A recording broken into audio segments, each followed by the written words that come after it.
नमस्ते, मैं हूं गायत्री और आप देख रहे हैं गायत्री स्पीक्स, जहां हम सिर्फ न्यूज नहीं देखते बल्कि न्यूज के पीछे की कहानी समझते हैं। यहाँ हेडलाइन सिर्फ बता ही नहीं जाती बल्कि उनके पीछे की अनकही बातें भी समझाई जाती है और असली फोकस होता है उस इम्पैक्ट पर जो आपकी जिंदगी, आपके डिसीजंस और आपके फ्यूचर को शेप करता है। क्योंकि हर बड़ी ग्लोबल स्टोरी कहीं ना कहीं आपसे जुड़ी होती है, बस जरूरत होती है उसे ठीक तरह से देखने की, समझने की।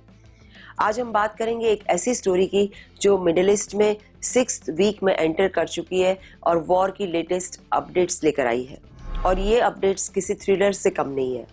एक तरफ प्रेसिडेंट ट्रंप ने धमकी दी है कि entire country can be taken in one night tomorrow.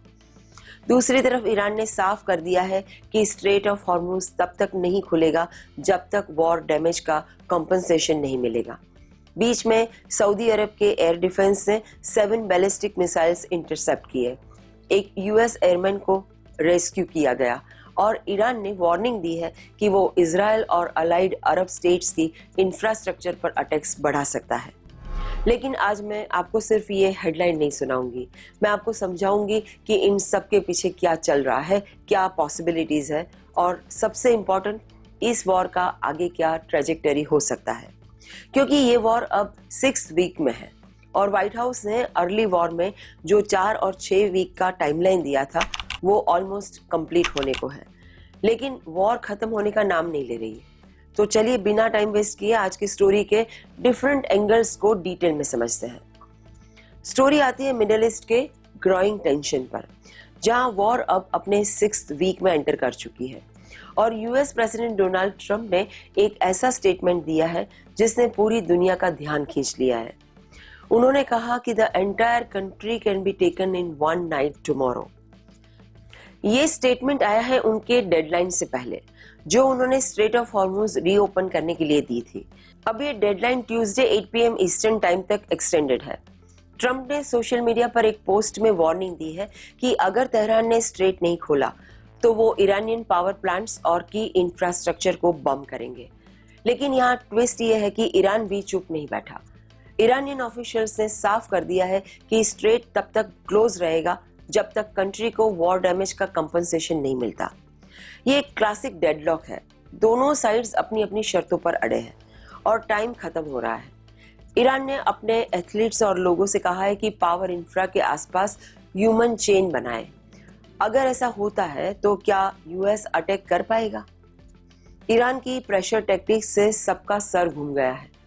इसके बीच एक और इंसिडेंट हुआ जो सिचुएशन को और सेंसिटिव बना रहा है। सऊदी अरब के एयर डिफेंस ने 7 बैलिस्टिक मिसाइल्स इंटरसेप्ट और डिस्ट्रॉय किए, जो कंट्री के ईस्ट की तरफ लॉन्च किए गए थे। ये मिसाइल्स कहां से आए? ईरान से। और ये पहली बार नहीं है। सऊदी अरब, जो अमेरिका का इंपॉर्टेंट एली है, अब डायरेक्टली इस कॉन्फ्लिक्ट के फायरिंग लाइन में आ गया है।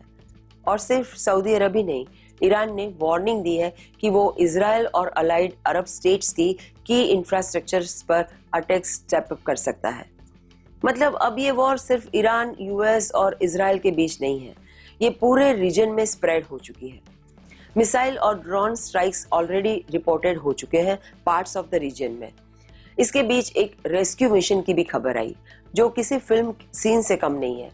एक यूएस एयरमैन जिसका फाइटर जेट ईरान के ऊपर शूट डाउन हुआ है, जो वो कैप्चर होने से बच गया, वो डिफिकल्ट टेरेन में छुप गया था 1 दिन से ज्यादा टाइम तक और फिर एक मैसिव ऑपरेशन में उसे रेस्क्यू किया गया। ऑफिशियल्स ने कहा कि मिशन के दौरान कोई यूएस कैजुअलिटी नहीं हुई। रेस्क्यू किया गया ऑफिसर इंजर्ड है, लेकिन एक्सपेक्टेड है कि वो रिकवर हो जाएगा। लेकिन साथ ही एक A-10 एयरक्राफ्ट क्रैश हुआ नियर स्ट्रेट ऑफ हॉर्मुज। उसका पायलट भी रेस्क्यू कर लिया गया। ये 2 incidents with in short time दिखा रहा है कि यूएस मिलिट्री ऑपरेशंस कितने रिस्की हो गए हैं इस रीजन में। इस रेस्क्यू मिशन को प्रेसिडेंट ट्रंप ने एक बहुत बड़ी अचीवमेंट माना है, लेकिन यहीं पर प्रेसिडेंट ट्रंप ने बिना न्यूज ऑर्गेनाइजेशन या जर्नलिस्ट का नाम लिए कहा है कि इस सीक्रेट मिशन की इंफॉर्मेशन लीक करने वाले जर्नलिस्ट तक हम जल्द पहुंचने वाले हैं। अब यहाँ मैं आपसे एक बहुत इंपॉर्टेंट सवाल पूछती हूँ कि जब ट्रंप कह रहे हैं entire country can be taken in one night, तो क्या ये पॉसिबल है? क्या अमेरिका रियलिस्टिकली ईरान को एक रात में ले सकता है? मेरी अंडरस्टैंडिंग है कि ये स्टेटमेंट शायद थोड़ा ज्यादा हो सकता है, लेकिन इसके पीछे एक सीरियस मैसेज है। ट्रंप चाहते हैं कि ईरान सोचे कि अमेरिका अब किसी भी हद तक जा सकता है। वो चाहते हैं कि ईरान डर के मारे डील कर ले, लेकिन ग्राउंड रियलिटी कुछ और ही कह रही है। ईरान ने प्रूव कर दिया है कि वो अमेरिका के फाइटर जेट्स को शूट डाउन कर सकता है। उसके पास hundreds of missiles still available हैं और वो क्विकली अपनी डिस्ट्रॉयड लॉन्चर्स को भी रिपेयर करके वापस यूज में ला रहा है। ईरान इतना वीक नहीं है जितना लोग समझ रहे थे। और यहाँ मेरा टेक ये है कि ट्रंप के पास अब बेसिकली दो ही ऑप्शंस है। या तो वो अपनी थ्रेट पर एक्शन ले, या तो डेडलाइन को फिर से एक्सटेंड करें। अगर वो एक्शन लेते हैं तो वॉर एस्केलेट होंगी, अगर वो एक्सटेंड करते हैं तो वो वीक दिखेंगे।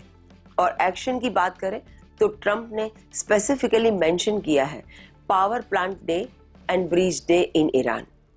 मतलब वो ईरान की एनर्जी और ट्रांसपोर्ट इंफ्रास्ट्रक्चर को टारगेट कर सकते हैं। लेकिन इसका मतलब है कि सिविलियंस सफर करेंगे, बिजली नहीं होंगी, ब्रिजेस नहीं होंगे, नॉर्मल लाइफ कंप्लीटली डिस्टर्ब हो जाएंगी और ये ह्यूमैनिटेरियन क्राइसिस क्रिएट करेगा। इसलिए मैं कहती हूँ कि ये डेडलाइन सिर्फ एक डेडलाइन नहीं है, ये एक टर्निंग पॉइंट है। अगले 24 से 48 घंटों में डिसाइड हो जाएगा कि वॉर एस्केलेट होती है या डिएस्केलेट, और इस डिसीजन का असर पूरे वर्ल्ड पर पड़ेगा। फ्यूल प्राइसेस से लेकर स्टॉक मार्केट्स तक सब कुछ इंपैक्ट होगा। अब आते हैं इस वॉर के ब्रॉडर पिक्चर पर। US Israeli campaign against Iran ने सैटरडे को अपना 5 वीक मार्क कंप्लीट कर दिया और अभी तक इस कॉन्फ्लिक्ट का कोई क्लियर मैकेनिज्म एंड करने के लिए नजर नहीं आ रहा है। ये बात इंटरेस्टिंग है कि क्योंकि व्हाइट हाउस ने अर्ली वॉर में 4 से 6 वीक का टाइमलाइन दिया था, मतलब उनके हिसाब से अब तक वॉर खत्म हो जानी चाहिए थी, लेकिन वॉर नहीं रुकी। इजराइल के लिए 5 weeks of running to shelter and mass casualty events, ये एक इटर्निटी जैसा लग रहा है। प्राइम मिनिस्टर बेंजामिन नेतन्याहू इन्होंने प्रीफर किया कि वॉर की लेंथ को लेकर फर्म एस्टिमेट्स ना दें, लेकिन उन्होंने कहा कि मिशंस के पर्सपेक्टिव से war definitely beyond the halfway point है। लेकिन यहाँ मैं आपको 2 ऑप्टिमिस्टिक सिनारियोस के बारे में बताती हूँ जो अनलाइकली है। पहला है ईरानियन रिजिम फॉल हो जाएगा। इजराइल रिपीटेडली कह रहा है कि there are visible cracks in the Iranian regime, लेकिन यूएस इंटेलिजेंस असेसमेंट के मुताबिक regime is likely to remain in place. और actually Islamic Revolutionary Guard Corps की होल्ड और भी स्ट्रांग हो सकती है वॉर के बाद। दूसरा सिनारियो कि ईरान के पास मिसाइल्स या ड्रोन्स खत्म हो जाएंगे। इजराइल और यूएस ने हंड्रेड्स ऑफ ईरानियन मिसाइल्स और लॉन्चर्स डिस्ट्रॉय कर दिए हैं, लेकिन इजराइल बिलीव करता है कि ईरान के पास अभी भी ओवर 1000 मिसाइल्स बचे हैं और वो तब तक फायर करते रहेंगे जब तक वॉर चलती है। द न्यूयॉर्क टाइम्स की रिपोर्ट्स के मुताबिक ईरान क्विकली डिग आउट कर रहा है लॉन्चर्स को अंडरग्राउंड साइट से जो हिट हुए हैं और उन्हें वापस यूज में ला रहा है। तो क्या होगा आगे? War looks to be headed toward an escalation in what might be its final phase. Israel भी अपने अटैक्स लॉन्च करने के लिए रेडी है, लेकिन यूएस से ग्रीन लाइट का वेट कर रहा है। अब यह मेरा प्रश्न है कि अगर ट्रंप और नेतन्याहू एनर्जी इंफ्रास्ट्रक्चर को डिस्ट्रॉय कर देते हैं तो क्या वॉर खत्म हो जाएगी? क्या ये विक्ट्री नैरेटिव इनफ है? मेरी अंडरस्टैंडिंग है कि यह ट्रंप यूनिलैटरली वॉर एंड कर सकते हैं after taking out key Iranian energy infrastructure. वो पेंट कर सकता है कि एक victory narrative damage done to Iranian military and industrial capabilities को दिखाकर। लेकिन यहाँ कुछ मेजर प्रॉब्लम्स है। पहला प्रॉब्लम है कि गारंटी नहीं कि ईरान अग्री करेगा टू स्टॉप फाइटिंग। अगर यूएस और इजराइल स्टॉप भी कर दें तो ईरान सेंस कर सकता है कि एक अपॉर्चुनिटी नैरेटिव फॉर्म करने की उसने एनिमीज को डिफीट कर दिया।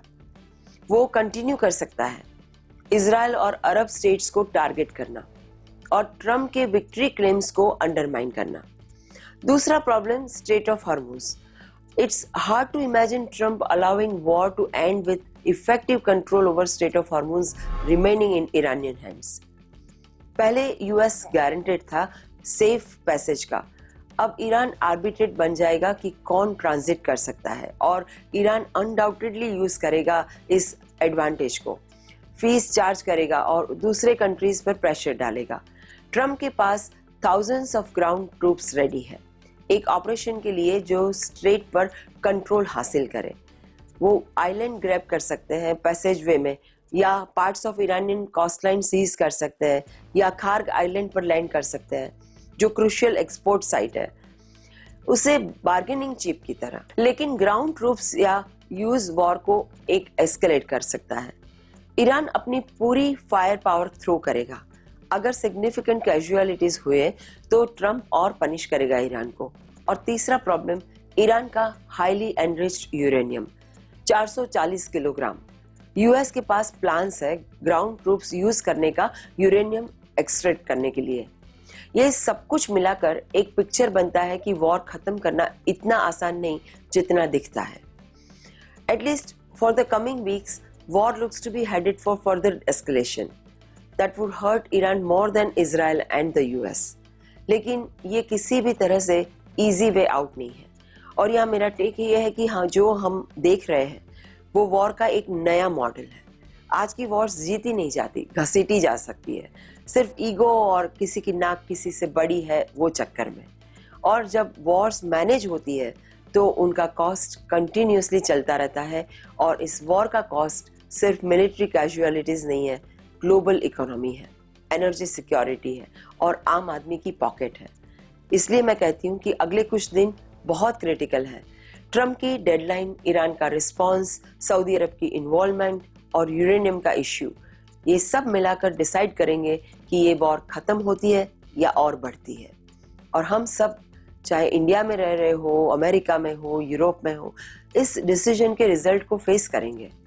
आज हमने एक ही स्टोरी के मल्टीपल एंगल्स को डिटेल में समझा।